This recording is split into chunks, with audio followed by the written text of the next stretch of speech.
around. I used to wear baggy clothes, speak with a deep voice. I was in 4th grade because I just thought the boys were cooler. My mom didn't shave my head and call me Michael. Teachers didn't call me Michael. I was still Candace. And then a couple of years later, I went through puberty, and suddenly I thought the guys were cute. Right? And that's what's being disrupted now that they're trying to normalize allowing children to go under hormone therapy when they haven't even hit puberty, or allowing these children to say that they're different people. It's confusing. That's really going to make the black community snap. I didn't know about any community. We're not just talking more about black. More There's black. more. Yeah, black white people are more, okay, my son's a girl. Yeah, no. Black moms, people you're not like, calling my son, I don't have a son yet, but let me find out that some school is calling my son by a name that I didn't give him. Black moms will show up 100%. I would argue that the whole trans movement is the end of black support of the left. They pushed it too far. Right. I think a lot of the left sees blacks as their pets, and they're going to lose their pets. Their pets are going to start misbehaving now. They do treat us like pets. No, but when you talk about just as a Christian, for me, I begin with the notion that anybody, any gender, creature with a language made in the image and likeness of God, they have a sanctity. That's why I say precious trans folk. They got the same sanctity that I have, that my daughter, my son, anybody else has. I agree, 100%. And that's just a spiritual truth that I hold on to, whether it's popular or unpopular. I'm just going down with it. I agree with you. But then when you move into society, you see, I don't want any kind of social engineering. That's what's happening. You're getting folks saying, okay, this is the only way to go. No, that's what's happening. See, I don't know about that. If I saw that kind of thing, I'd be critical of it. I'll send you something on it a bit. But it's so easy to fall into a kind of dehumanizing mode. And I come from a people who've been dehumanized so easily. Black folk, brown folk, poor whites, gays, lesbians, Jews, Muslims. We got long histories of being easily dehumanized. Yes, and I agree with you. But normalized. when we're so determined to be tolerant, we tend to tolerate intolerance, especially from Islam. Like everyone talks about Charlottesville and Heather Heyer, obviously a catastrophe. Yeah, and I was with Heather just 20 minutes before she died. You were? Oh yeah, I was right there. Oh my God. Oh yeah, I was standing right there. The neo-Nazi brothers were spitting on us, telling us off and so. We were singing this little light of mine. You know, I'm not clergy, but they were clergy. I'm just Christian. I'm a layperson. And we were right there, and Heather was right on the side. We were talking just 20 minutes before she was hit. You see, and she was just a magnificent. A human being, very young, very committed. But this whole concept of fighting but hate, which we all advocate, can be used, though, brother. I mean, Islam's got fascist versions. But we hear so much about this stupid Nazi hate crap that I'm just sick of hearing about. No one talks about the West Side Highway. The West Side Highway? Yeah, where 6 people were killed, 6 or 8 were killed by a jihadist. No one talks about Fort Hood, about the beheading in Oklahoma, about the Orlando shooting at Pulse nightclub. About San Bernardino. We've heard about Heather Heyer literally more than all of those other victims combined. And every time you see these hate groups where they're out there to stop hate and hate watch and SPLC, ADL, it's just skinhead, Nazi, zero jihadists, zero jihadi training camps. And quite frankly, I agree with you. And I think that what really, gets really, well, some black people can get very upset with me because I say, you want me to focus on white supremacy when we know that 95% of black Americans that are killed by other black people. 19 a day. 95%. Yeah. So my chances, I should be more afraid sitting next to a black man. All right, then if you're looking at just statistics. People don't like that because that's the truth. They don't like that. Oh, no, it feels better. Let's focus on the white supremacy. Let's focus on this area, which basically never happens if you're looking at statistics because you don't want to talk about fixing our communities. And when I spoke at the White House 2 weeks ago, I spoke about Tyshawn Lee. It does happen. Yeah, but 95% disproportionately every year, of black Americans that are killed in a homicide event are killed by other black people. And that's not even including Hispanics. So maybe another 3% were killed by Hispanics, who knows? We're talking about a slither of people, black Americans, that are killed by whites in this country annually. And yet the focus on it would make you think it's happening every single day. That's my problem, because you want to know what that says? That says that they're purposely having us focus on things that are never going to fix our community, okay? If we want to talk about fixing our communities, we got to talk about gang violence. Because and I spoke about that at the White House, Tyshawn Lee, a 9-year-old kid who got shot point blank, lured into an alley and shot point blank because of gang violence, because someone had a hit against his father, so they decided to kill his son. The guy was laughing in court. everybody turns away from it. We're not going to talk about it because, oh, it was happening in our community. Let's instead go out and protest in the strange event that a Black American gets shot by a police officer unarmed. And this is the crap that I say. They have you looking at something that's never, ever, ever going to matter, right? That's never going to fix anything because they know that we're slaughtering ourselves at a faster rate, and that's what they want. But two things. One is that there is a difference between a policeman who kills a person and a citizen killing another citizen. Because the police represent. True, but they're killing 19 a day. No. Well, I mean, the blacks the numbers are like absolutely 10 a year. And we have to speak the truth. Yeah, And so the truth that you talk about in terms of disproportionately black on black violence is something that you have to speak to. But the second point is this, though, that there are a number of folk in the black community who both talk about it and try to organize against the black on black violence. So why don't they have the platform that these Black Lives Matter groups have? Well, one is because you got a liberal media that does not want to put a spotlight on black people organizing themselves and dealing with problems inside of the black community. Because that would help us. Well, I mean, that's a certain white supremacist sensibility. Right, and that's what I say. So agree.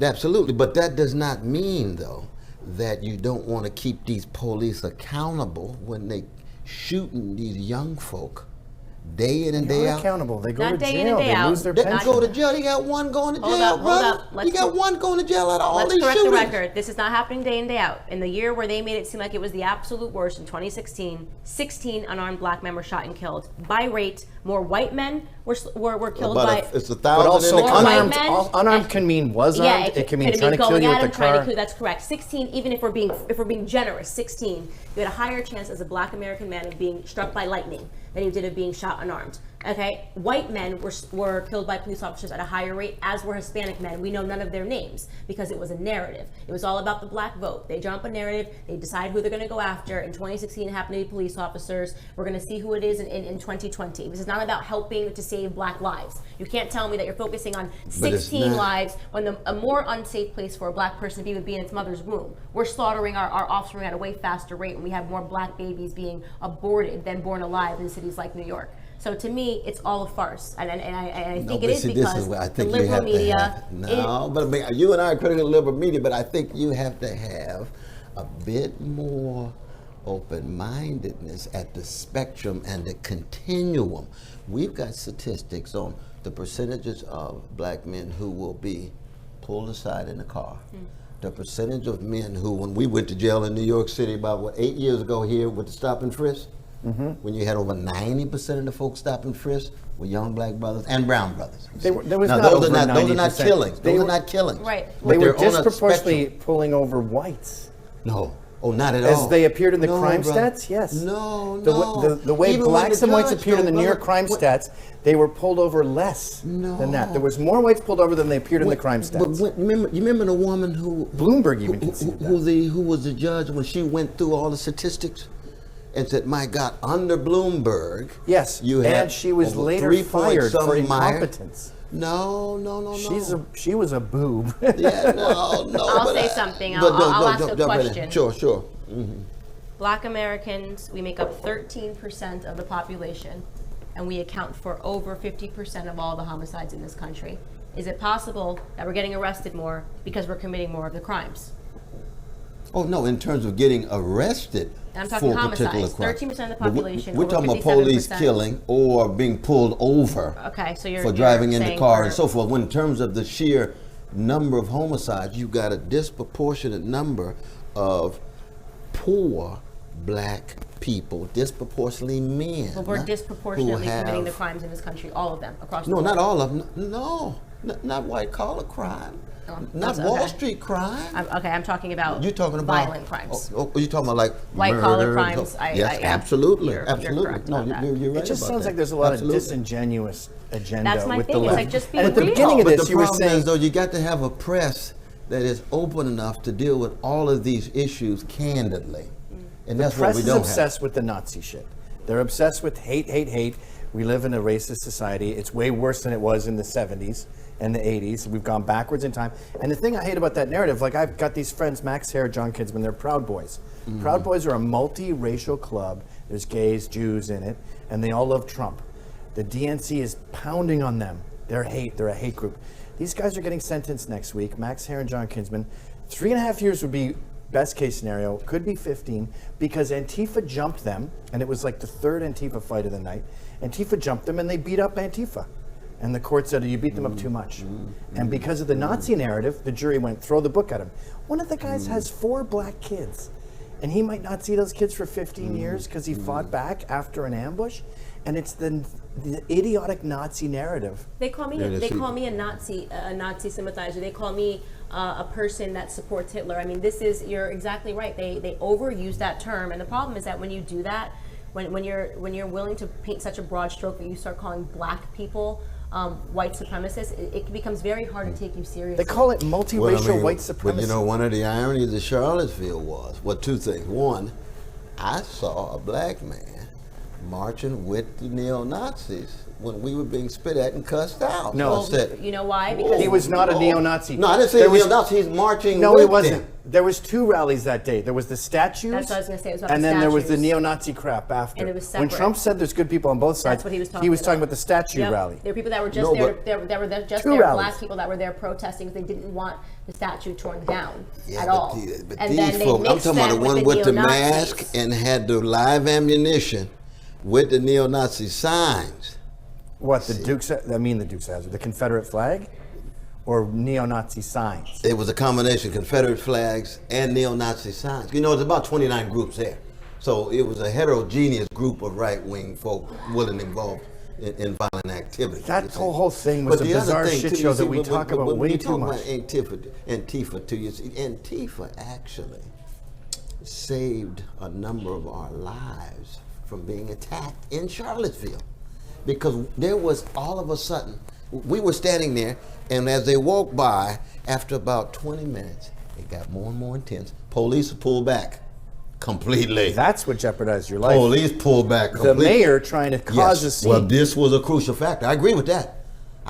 Police saw what was going on and just sat there. They were told to. They were told to. But all of a sudden, when there was a charge with these ammunition mask on and it coming at us, and we're standing there, the rest of the folk are in their clergy costume. I'm dressed just like I'm dressed now.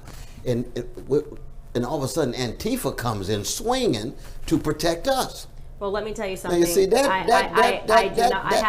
kind of self-defense is very important. I think a right to self-defense is crucial. Sure. But listen, It's I crucial. can't Tell that to the let's victims not- of Dayton, let's Ohio. not make Antifa sound light, because they are a domestic terror group. They've attacked me multiple times. They've